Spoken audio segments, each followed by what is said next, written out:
और जब संसार के प्रत्येक प्राणी का कल्याण होगा तो उन लोगों के कल्याण के साथ हमारा भी कल्याण हो जाएगा। विचार कर लेना। मैं निवेदन कर रहा था कि देवर्षि नारद संसार में लोगों के कष्टों को, प्राणियों के कष्टों को दूर करने के लिए घूमते रहते हैं और ये प्रयास करते हैं कि किस कार्य के करने से सभी प्राणियों का कल्याण हो सकता है। आप लोगों ने श्री सत्यनारायण व्रत कथा को बहुत अच्छे से सुना होगा। अच्छा, किसने सुना है श्री सत्यनारायण व्रत कथा? जब पूछता हूं तो हाथ ऊपर कर दिया करो ताकि मुझे लगे कि यहाँ कुछ भक्त लोग भी बैठे हैं। ऐसे बैठ रहते हो जैसे लगन के बतासे लेने आए हो हैं।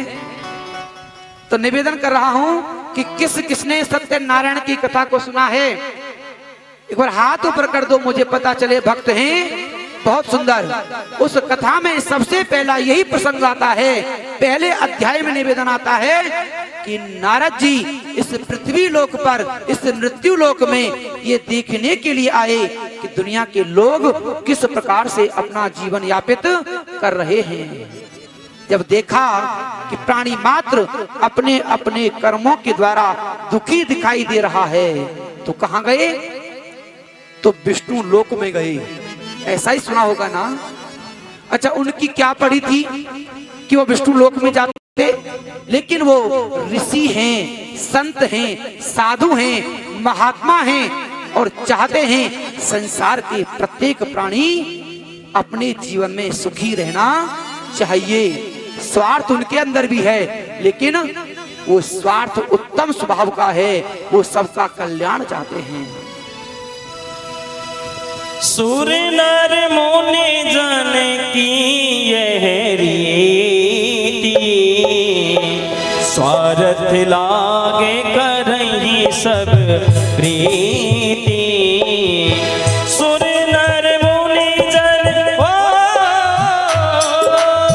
सुर नर मुनि जन की यह रीति, स्वार्थ लागे करही सब प्रीति।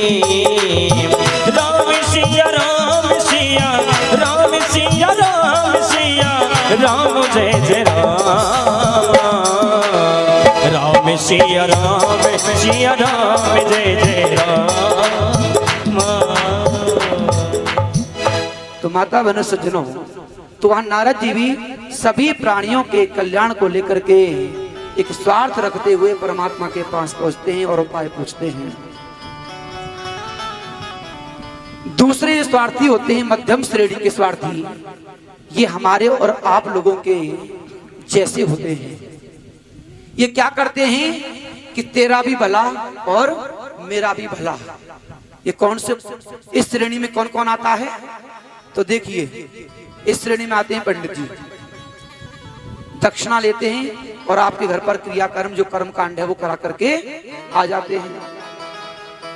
इस श्रेणी में आते हैं अध्यापक, जो हमारे बच्चों को पढ़ाते हैं और बदले में कुछ शुल्क ले लेते हैं। इस श्रेणी में आते हैं इंजीनियर, जो हमारे लिए कार्य करते हैं और बदले में कुछ धन ले लेते हैं। इस श्रेणी में आते हैं डॉक्टर, जो हमसे शुल्क लेते हैं और हमारे शरीर से रोग दूर कर देते हैं। तो इसमें आते हैं तेरा भी भला और मेरा भी भला। एक होते मध्यम, एक तीसरे होते हैं जो अधम कहलाते हैं। उसमें कौन से आते हैं? उसमें ये आते हैं कि तेरा भला हो या ना हो, लेकिन मेरा भला जरूर होना चाहिए। ये होते हैं चोर, डकैत, लुटेरे। वो आपको हानि पहुंचा देंगे लेकिन अपना भला जरूर कर लेंगे। माता बहनों सज्जनों, तीन प्रकार के स्वार्थियों का उल्लेख तो शास्त्र में आ जाता है, लेकिन आज के इस समय में जिनकी सबसे अधिक बहुतायत है वो चौथे वाले हैं, जिनका नाम नहीं आता कहीं। वो कहते हैं महाअधम स्वार्थी, जो चाहते हैं कि मेरा कुछ भला हो या ना हो, लेकिन तेरा भला नहीं होने दूंगा। मेरे छोरा का ब्याह हो या ना हो, लेकिन तेरे छोरा का ब्याह में होने नहीं दूंगा। ये वो लोग होते हैं कि पड़ोसी ने यदि परिश्रम करके 4 मंजिल की कोठी बना ली हो तो ये विचार करते रहते हैं कि कैसे करके इसके घर में रार होनी चाहिए, इसका बेटा बिगड़ना चाहिए, इसकी बेटी इस घर से भाग जानी चाहिए, इसकी इज्जत नीलाम हो जानी चाहिए। माता बहन सज्जनों, बनना है तो उत्तम स्वार्थी बनना, समाज का कल्याण करते हुए अपने जीवन को पवित्र बनाने का कार्य करना। यदि उत्तम ना बन सको तो मध्यम बनने का प्रयास करना, तेरा भी भला और मेरा भी भला। गलती से अधम और महाअधम स्वार्थी बनने का प्रयास मत करना, क्योंकि आपको लगेगा कि मैं सामने वाले को नुकसान पहुंचा रहा हूं, लेकिन वह परमात्मा न्यायकारी है और कहीं ना कहीं उससे कई हजार गुना बुरा आपके साथ में हो जाएगा। तो मैं ये निवेदन करना चाहता हूं कि वास्तव में हमारे समाज में ब्राह्मण अपने कर्तव्य कर्मों को करने वाले होने चाहिए, जिनका उद्देश्य समाज कल्याण, अपने यजमान की उन्नति करना होगा। दूसरा, क्षत्रिय जो हमारे समाज से पापाचार को, अन्याय को, दुराचार को दूर करने का कार्य करें, ऐसे क्षत्रिय मेरे समाज में, मेरे राष्ट्र में होने चाहिए। और मेरे इस समाज में, मेरे इस राष्ट्र में कोई भूख से भूखा व्यक्ति मरना नहीं चाहिए, उसे भोजन प्राप्त होता रहे, उसको अत्यावश्यक सामग्री प्राप्त होती रहे। ये मेरे देश के वैश्यों का कर्तव्य कर्म बनता है। और जिस दिन ये 3 वर्ग ठीक रूप से काम करेंगे तो चौथा शूद्र वर्ग जो सेवा का कार्य करता है, वो इनके साथ कदम से कदम मिला करके अपने इस राष्ट्र को उन्नत बनाने का कार्य करेगा। तो देवियों, आप वास्तव में देवी बनना चाहते हो, वास्तव में माता रानी की सच्ची भक्त बनना चाहते हो, तो माता रानी जैसा बनकर के दिखाओ। अपने घर में, अपने बच्चों में संस्कार रूपी शक्ति को प्रदान करना प्रारंभ कर दो। और जिस दिन बच्चों में ये संस्कार रूपी शक्ति पहुंच जाएगी तो आपका और आपके जीवन का कल्याण स्वतः ही हो जाएगा। ऐसे ब्राह्मण देवताओं को वह परमपिता परमात्मा पसंद करता है, प्रेम करता है।